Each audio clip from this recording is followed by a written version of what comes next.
Model waterfall adalah pendekatan dalam pengembangan perangkat lunak yang mengikuti urutan fase yang sistematis dan linear. Dikenalkan oleh Winston Worosz pada tahun 1970, model ini membagi proses pengembangan menjadi 5 tahapan utama, diantaranya analisis kebutuhan, perancangan, implementasi, pengujian, dan pemeliharaan. Setiap tahap yang harus diselesaikan sebelum melanjutkan ke tahap berikutnya, tanpa adanya tumpang tindih atau kembali ke fase sebelumnya. Meskipun memiliki kelebihan dalam struktur dan dokumentasi yang jelas, model ini kurang fleksibel dan tidak cocok untuk proyek dengan perubahan yang sering. Tahapan-tahapan yang ada pada model waterfall secara umum ada 5 tahap. Berikut penjelasan dari masing-masing tahapannya. Tahap pertama yaitu tahap analisis kebutuhan, yaitu proses pengumpulan kebutuhan yang dilakukan secara intensif untuk menspesifikasi kebutuhan perangkat lunak agar dapat dipahami seperti apa yang dibutuhkan oleh user. Kedua, tahap perancangan atau desain, yaitu proses multilangkah yang berfokus pada desain pembuatan program perangkat lunak, termasuk struktur data, arsitektur perangkat lunak, representasi antarmuka, dan prosedur pengkodean. Dan yang ketiga, tahap implementasi atau pembuatan kode program, yaitu desain yang harus ditranslasikan ke dalam program perangkat lunak. Yang keempat, tahap pengujian, yaitu yang berfokus pada perangkat lunak dari segi logik dan fungsional, dan memastikan bahwa semua bagian sudah diuji. Hal ini dilakukan untuk meminimalisir kesalahan dan memastikan keluaran yang dihasilkan sesuai dengan yang diinginkan.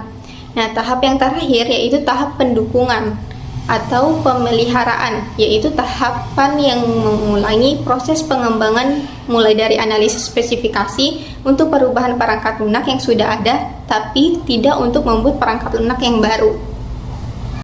Contoh kasus penerapan metode waterfall. Salah satu contoh kasus penerapan mode waterfall yakni dalam bidang perpustakaan. Salah satu contohnya ialah pengembangan sistem informasi manajemen perpustakaan. Deskripsi: sebuah perpustakaan universitas ingin mengembangkan sistem manajemen perpustakaan untuk mempermudah pengelolaan data, peminjaman dan pengembalian secara digital. Sistem ini diharapkan dapat mengurangi proses manual yang selama ini dilakukan dan menyediakan akses yang lebih cepat dan efisien bagi mahasiswa dan staf perpustakaan. Tahapan model waterfall yang diterapkan: yang pertama, analisis kebutuhan.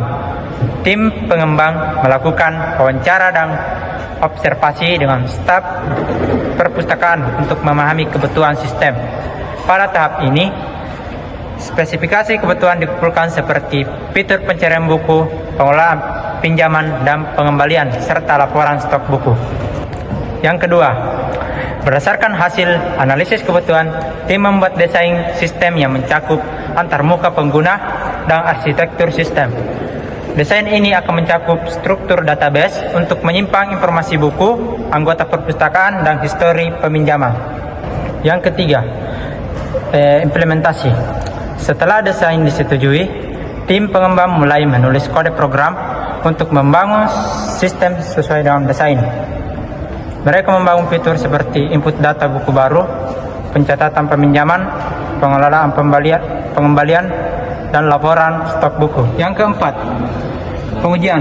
Sistem yang telah dibangun diuji untuk memastikan semua fitur bekerja sesuai dengan spesifikasi. Pengujian dilakukan untuk memastikan tidak ada bug seperti kesalahan pada pencatatan peminjaman atau pencarian data buku. Yang kelima, pemeliharaan.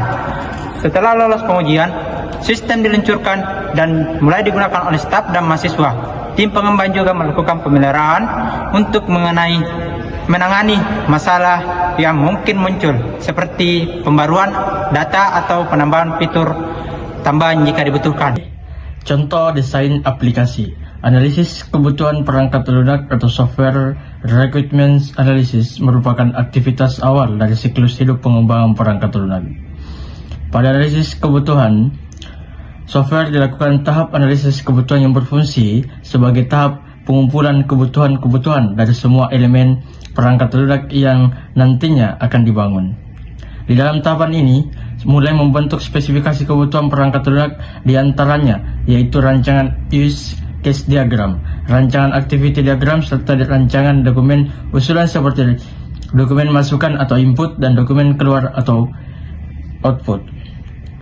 Kebutuhan untuk pengembangan perangkat lunak pada sistem informasi manajemen buku perpustakaan berbasis web ini yaitu sebagai berikut: melakukan login, mengakses menu utama, mengakses master data, mengakses transaksi, mengakses laporan, dan mengakses keluaran. Berikut penjelasannya use case diagram melakukan login. Admin login memasukkan ID pengguna dan memasukkan kata sandi. Sistem informasi buku perpustakaan berbasis web ini adalah suatu pihak yang terlibat untuk mengakses web tersebut, yaitu admin, di mana untuk mengakses web tersebut, seorang admin dilakukan harus untuk login. Admin mendapatkan hak akses penuh atas sistemnya. Use case diagram menu utama. Gambar ini menjelaskan bahwa admin yang sudah login dapat mengakses menu-menu yang ada dalam sistem sampai ke pembuatan laporan, peminjaman, dan pengembalian buku. Aktivitas diagram adalah suatu cara untuk memodelkan event-event yang terjadi di dalam use case. Berikut ini adalah hasil gambar dari activity diagram yang berkaitan dengan proses sistem yang berjalan. Salah satunya yaitu aktivitas diagram mengelola data penerbit buku. Gambar ini menjelaskan tentang proses penginputan data penerbit buku oleh admin. Kedua, activity diagram mengelola peminjaman buku. Gambar ini menjelaskan tentang proses bagaimana admin mengelola from data peminjam buku di perpustakaan. Komponen utama ERD adalah entitas, atribut, dan relasi. Entitas merupakan individu yang mewakili sesuatu yang nyata, dapat dibedakan dari yang lain. Relasi merupakan adanya hubungan antara sejumlah entitas yang berasal dari entitas yang berbeda. Entitas relationship. Diagram pada perancangan sistem informasi manajemen buku perpustakaan ini yaitu entity relationship diagram sistem informasi manajemen buku perpustakaan. Logical record structure atau yang disingkat LRS merupakan representasi dari struktur record pada tabel-tabel yang terbentuk dari hasil antar himpunan entitas. Maka LRS yang berhasil dibentuk. Sequence diagram menggambarkan interaksi antar objek baik di dalam maupun di sekitar sistem berupa message yang digambarkan terhadap waktu. Sequence diagram biasa digunakan untuk menggambarkan skenario atau rangkaian langkah-langkah yang dilakukan sebagai tanggapan dari sebuah event untuk menghasilkan output tertentu. Berikut ini adalah gambaran dari hasil sequence diagram pada perancangan sistem informasi manajemen buku perpustakaan berbasis web. Halaman user interface berisi mengenai file-file yang dapat diakses oleh admin atau pengguna tentang pengolahan data master, lalu pengolahan data transaksi, serta pengolahan data laporan. Berikut penjelasan dari user interface yang dapat penulis sampaikan. Yang pertama itu ada halaman menu login, yang kedua halaman menu utama website. Halaman ini merupakan tampilan menu utama saat sudah berhasil melakukan proses login. Yang ketiga halaman tambah peminjaman buku. Halaman ini merupakan form yang berfungsi untuk menambah data peminjaman buku ke dalam database yang disediakan. Yang keempat itu ada halaman tampilan submenu transaksi peminjaman buku. Berikut ini adalah data dari peminjaman buku yang sudah diinput ke dalam database.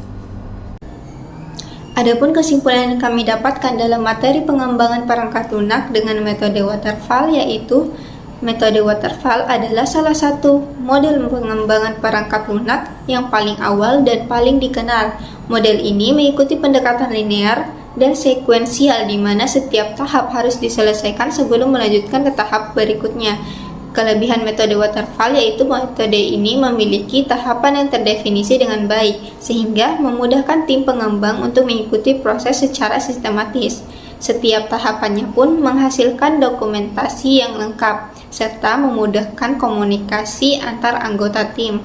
Salah satu kelemahan utama dari metode ini adalah ketidakmampuannya untuk kembali ke tahap sebelumnya. Jika ada kesalahan atau perubahan kebutuhan, hal ini dapat menyebabkan masalah besar jika kebutuhan pengguna berubah di tengah jalan.